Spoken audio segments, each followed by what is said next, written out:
आइए आज हम एक ऐसे उपनिषद की चर्चा करते हैं जो अत्यंत संक्षिप्त है, मात्र 12 मंत्र, परंतु इसकी गहराई अद्भुत है। इसे समझ लिया तो समझिए संपूर्ण वेदांत का सार आपके समक्ष है। मांडूक्य उपनिषद, जो अथर्ववेद से संबंधित है, यह कोई साधारण ग्रंथ नहीं है। मुक्तिका उपनिषद में स्वयं भगवान राम ने हनुमान जी से कहा था कि यदि मोक्ष की आकांक्षा है और समय सीमित है तो केवल मांडूक्य का अध्ययन पर्याप्त है। इतना महत्व है इस उपनिषद। अब प्रश्न यह है कि यह उपनिषद हमें क्या सिखाती है। यह बताती है कि जो कुछ भी हम देख रहे हैं, सुन रहे हैं, अनुभव कर रहे हैं, ये सब क्या है। ये कॉन्शियसनेस की विभिन्न अवस्थाएं हैं और ये 4 हैं: जागृत, स्वप्न, सुषुप्ति और तुरीय। 4 अवस्थाएं। प्रथम 3 तो हम सभी जानते हैं, जागना, स्वप्न देखना और गहन निद्रा। परंतु चौथी तुरीय है, वही वास्तविक सत्य है, शेष सब माया है। जागृत अवस्था में क्या होता है? हम बाह्य जगत को देखते हैं, इंद्रियां सक्रिय होती हैं, नेत्र देखते हैं, कर्ण सुनते हैं। इसे विश्व कहते हैं, वैश्वानर कहते हैं शास्त्रों में। संपूर्ण बाह्य संसार इसी में समाहित है। तत्पश्चात आती है स्वप्न अवस्था, तेजस। इसमें क्या होता है?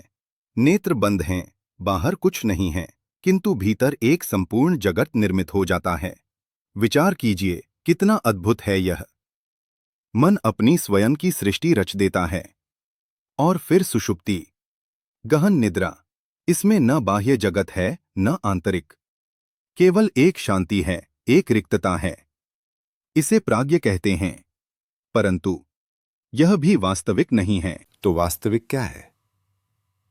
तुरीय।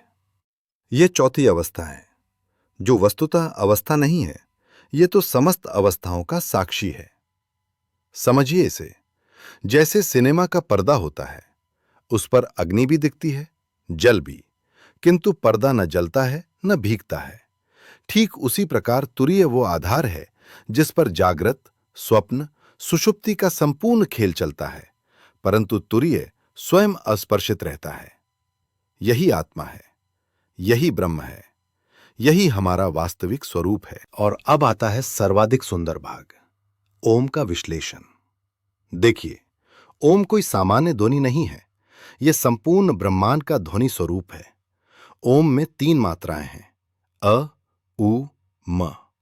अ जागृत अवस्था है, उ स्वप्न है, म सुषुप्ति है। और जब ओम का उच्चारण करके मौन हो जाते हैं, वह मौन, वह अमात्रा, वही तुरीय है। इसीलिए ऋषियों ने ओम को इतना महत्व दिया है। जब आप ओम का उच्चारण करते हैं तो वस्तुतः संपूर्ण अस्तित्व को एक ध्वनि में अनुभव कर रहे हैं। अब प्रश्न यह उठता है कि इसका व्यवहारिक जीवन में क्या उपयोग है? अत्यंत महत्वपूर्ण उपयोग है। जब आप समझ जाएंगे कि जागृत अवस्था भी एक प्रकार का स्वप्न ही है, तो आसक्ति स्वतः न्यून हो जाएगी। जो दुख है, जो सुख है, जो समस्याएं हैं, ये सब इन 3 अवस्थाओं का खेल है। वास्तविक आप तो तुरीय हैं, साक्षी हैं, दृष्टा हैं। जैसे स्वप्न में हम भयभीत हो जाते हैं, विचलित हो जाते हैं, किंतु जागने पर स्मित करते हैं कि अरे, स्वप्न था। ठीक उसी प्रकार जब तुरीय में स्थित हो जाएंगे तो इस जागृत जीवन के कष्टों पर भी ऐसा ही भाव होगा। मांडूक्य उपनिषद हमें ध्यान की विधि सिखाती है। बैठिए, शांत हो जाइए और अवलोकन कीजिए, कौन देख रहा है, कौन सुन रहा है। जब विचार आए, देखिए उन्हें। जब भावनाएं आए, देखिए उन्हें। वो जो देख रहा है, वो आप हैं, तुरीय। यही आत्मविचार है, यही वो सेल्फ इंक्वायरी है जो महान संत रमन महर्षि भी सिखाते थे। मैं कौन हूं? यह प्रश्न पूछते पूछते एक दिन उत्तर स्वयं प्रकट होता है, शब्दों के बिना। और देखिए, गौड़पाद आचार्य ने इस उपनिषद पर कारिका लिखी। तत्पश्चात आदि शंकराचार्य ने भाष्य रचा। इन महान आचार्यों ने स्पष्ट किया कि यह उपनिषद अद्वैत वेदांत का आधार स्तंभ है। अद्वैत अर्थात द्वैत नहीं है, केवल एक है।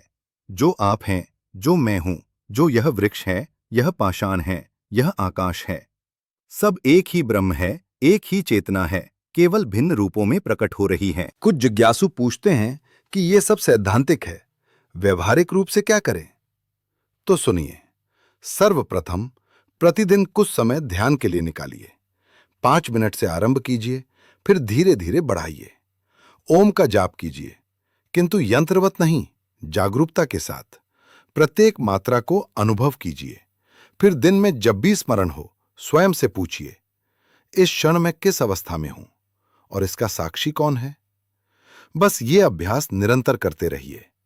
और सर्वाधिक महत्वपूर्ण, वैराग्य। इसका अर्थ संसार त्यागना नहीं है। इसका अर्थ है संसार में रहते हुए ये जानना कि ये सब क्षणिक है, एक गुजरता हुआ दृश्य है। एक रोचक उदाहरण देता हूं। आपने वीडियो गेम खेला है? जब आप प्रथम बार खेलते हैं तो कैरेक्टर की हानि होने पर दुख होता है, किंतु जब निपुण हो जाते हैं तो हार भी जाएं तो मुस्कुराते हैं। चलिए पुनः प्रयास। क्यों? क्योंकि अब आपको ज्ञात है कि आप खिलाड़ी हैं, पात्र नहीं।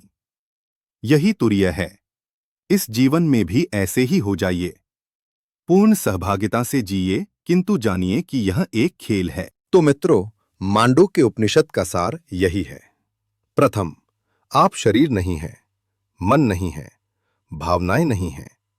द्वितीय, आप तीनों अवस्थाओं से परे तुरीय हैं, शुद्ध चेतना है। तृतीय, ओम इस संपूर्ण सत्य का प्रतीक है, इसका ध्यान कीजिए। और चतुर्थ, जब यह साक्षात्कार हो जाए तो वही मोक्ष है, मुक्ति है, स्वतंत्रता है, वो जिसकी सभी खोज में है। और अंत में केवल इतना कहूंगा कि इस उपनिषद का पठन ही पर्याप्त नहीं है, इसे जीवन में उतारना होगा। प्रतिदिन का अभ्यास, प्रतिदिन की साधना। जैसे जैसे अभ्यास गहन होगा, वैसे वैसे बोध स्पष्ट होता जाएगा। और एक दिन वो क्षण आएगा जब आपको किसी अन्य से सुनने की आवश्यकता नहीं होगी। स्वयं ही जान जाएंगे कि अहम ब्रह्मास्मि, मैं ब्रह्म हूं। ओम शांति ही शांति ही शांति ही।